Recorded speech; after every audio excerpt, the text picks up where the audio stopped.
Hi everyone. In this demonstration video, I'll be going through and showing you guys some of the cool things about SharePoint and a lot of the things that you can do with SharePoint. Um, when you first open SharePoint or when you have your own access to SharePoint, this is what it looks like. You have It's a way to personalize and keep up with a lot of your content. SharePoint has a lot of cool features and a lot of things that you can do with it. And in this demonstration video, I'm gonna go through and just show some of the main things that you would want to know how to do and want to be able to use when creating your own SharePoint site. So the first thing that you would want to do is create your own site. And how you would do that is you would click on Site Actions and go to New Site. Once you click on that, you come up to this screen and you would name your site whatever you want. For this case, I'll just call this one Utah State, and then you would give it a path. You don't have to give it a description if you don't want. I'll just give this one the same, Utah State. And when you come down here, there's a lot of different templates that you could choose that you want your site to look like. Just different templates that come with SharePoint. But for this one, I'll just do a blank site, and you click Create. And this is what it brings you to. There's the name of your site right here, Utah State, and you just have a blank site, nothing on there. But this allows for a lot of customization, and you can create this site and change the look and feel and make it exactly how you would want it. So I'm gonna go through and show you some of the different things that you can add onto your site because there's a lot of them, but I'm only gonna go through a couple. So what you would do if you want to edit this site, you would go to there's a few ways to do this. You would go to Page tab and click Edit Page, or you would go to the Site Actions drop down and click Edit Page. So once you click Edit Page, it brings you to this editing window. And SharePoint calls them web parts, as you can see. And all that is a link or insert that you're going to put in that will link to some type of web part. And so once you click on this web part, add web part, you come up and you bring this big drop down list, and you can add all kinds of things, from images to website links, calendars, all kinds of stuff, documents. But just for this tutorial purpose, I'm just going to show you a few of them, and I'll show you how to add an image, and we'll do a page right after. So first things first, to add an image into your SharePoint site, you would click on Media and Content, and then click on this image viewer, and click Add. Once you do that, it brings up this little option to add your image that you would like. So you would go into click on this drop down arrow for the image viewer and click Edit Web Part. Now you have this image viewer box. There's a link, input link where you would just put your URL to your image, and for this one we would just go ahead and use good old main and copy this image address and put this right here. And now once you do this, all you have to do is click OK. There's a lot of other things that you can change within that image. You can change the height, the width, and just a lot of other things. Usually I keep all of this stuff the default. The only thing that I usually change if I want to change something is the height and the width, just so it can fit on the page better. But once you've done that, you've added your link, you click OK, and there it is. Old Main, this nice picture of Old Main and Utah State campus right on the web page, right on the front of the web page, your site. I'll click Stop Editing, and there it is. This is how it will look right now. And even if you aren't in the editing page, you can still edit the specific image that you want. So now I'll show you guys how to add a direct link to a website. And how you would do that is the same way you added the image. You either go to Site Actions and Edit Page, or you could just go to this Page tab and click Edit Page, which I think is a lot easier. And you would click Add Web Part. And then once again, you just find the web part that you would want to click or you would want to add. And so in this case, we're doing a page. Go to Media and Content, click on Page Viewer, click Add, and once again, the Page Viewer box will appear just like the image one did, and you'll go to Edit Web Part, and you get almost the same look with just something different that will be showing up. You would just link to the specific web page that you would want to link to. So for this instance, we'll just go ahead and use Utah State's homepage.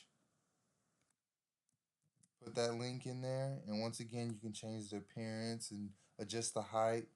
I'll go ahead and adjust the height on this one. So you would change the default from no to yes.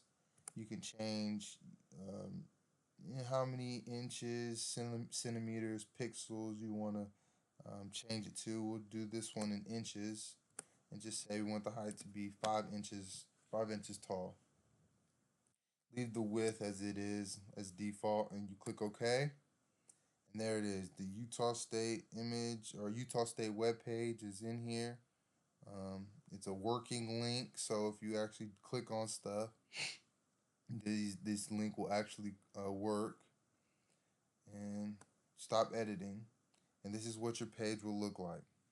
So that's just some of the cool things that you can do with SharePoint and editing your site and personalizing your site how you would want it to look. Now, although that's some cool stuff, you can edit it. The main thing that from my experience with SharePoint, that most people use is this libraries tab. Excuse me. Using this allows for users to come in, and you can, as a site administrator, you grant access to people, and they can come into the site and upload files, edit files, and view files. Excuse me, that are on this site. And to do that, you would click on, like I said, you would click on this libraries tab, and you would click create. So you'll create a whole new library for people to come in and access. And there's some different things that you can add down here. You can add a web page again and all things. You can add a picture library. But for this tutorial purpose, I'll just add a document library. You come over here and you would name it. I'll just name this test library. And then there's some more options, and I usually just keep all this stuff default and click create. And once you've created that, here's your library, here's your test library, and you can add documents and do a lot of cool things within this library. So I'll show you guys how to add a document to your library. You would go to the library you would want to add a document to. So in this case, we're already in test library. And you'll click on this little green plus sign that says add document. And you just browse your files, and I have a test document in here that we are going to upload, and click OK. And boom, there it is. There's your file that you uploaded, and you can have as many as you want in here, and you can do a lot of things. You can click on it and view it. You can download it to your computer to edit it. But one of the cool things about SharePoint is that it's really restricted. You can't just nobody can just come in and type in this URL and be able to have access to my stuff. I must email them access, and that makes it for a good secure place to keep documents and a good way to know who's actually viewing what you have on your site. And so I'll show you guys real quick how to give somebody permission to view your library or to view your site. So you go over to the site actions, and down here at site permissions, you'll click site permissions. Once you click that, you have a lot of different options, but you can go right here and click grant permission, and this is where you would select who you want to have permission to your file. I don't have anybody specific right now, but this is where you would type in somebody's name or email address.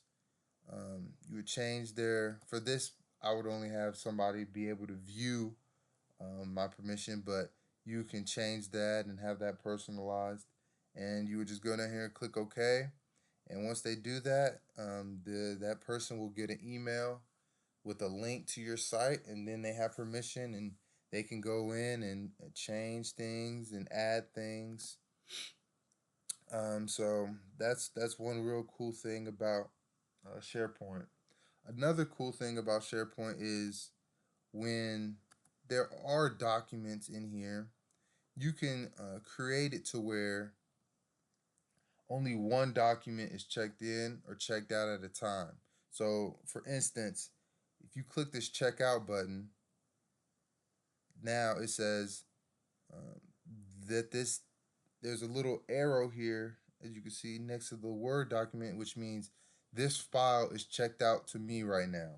And what that means is nobody else who has access to this site can use this document, can open this document because it's checked out to me. So only one person can be checked out to a document at a time.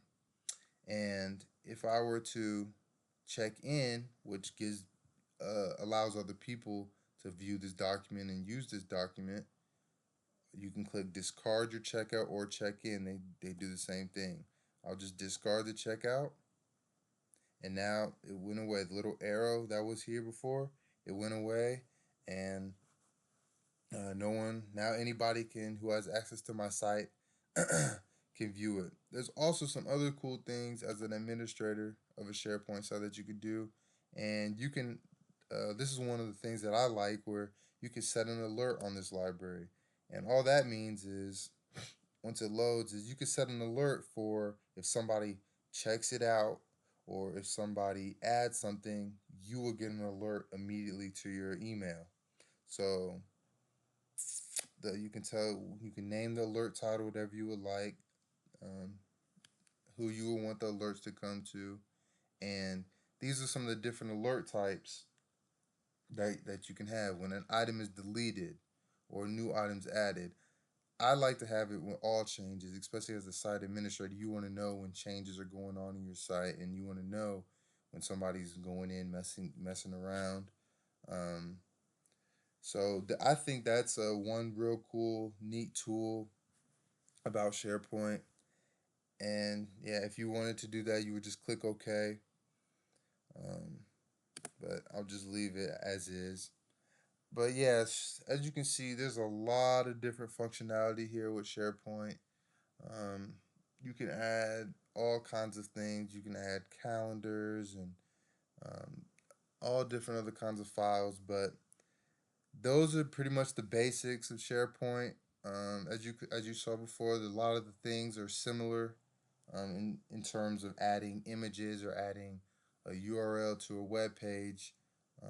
They're really similar in adding. They're just two different, slightly different things. And the same thing with adding libraries and uploading documents. You just choose the library that you want to add, and then you just go from there. So it's a very personable site. You can customize it to your liking and to your needs, and it has a lot of cool features and a lot of security features that make it a good tool to use for any kind of environment, whether that's the work environment or teaching environment.